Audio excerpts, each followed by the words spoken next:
शाहूवाडी तालुक्यातील मालेवाडी इथले बाबाराम दळवी हे कुटुंबियांसह पुतणीच्या लग्नाला गेले होते।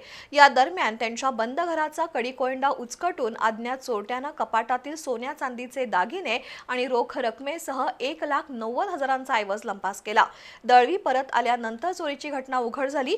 याबाबत शाहूवाडी पोलीस तपास करतायत।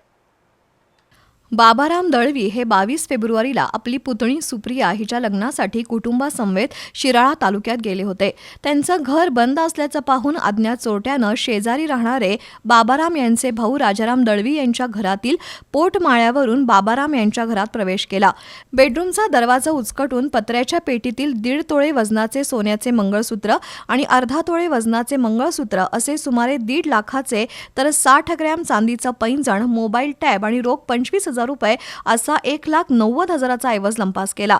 लग्नाहून घरी परतल्यानंतर बाबाराम दळवी यांच्या निदर्शनाला हा प्रकार आला। त्यांनी शाहूवाडी पोलिसात फिर्याद दिल्यानंतर अज्ञात चोरट्या विरोधात गुन्हा नोंद झालाय। याबाबत सहाय्यक फौजदार अतुल सोनुले तपास करतायत।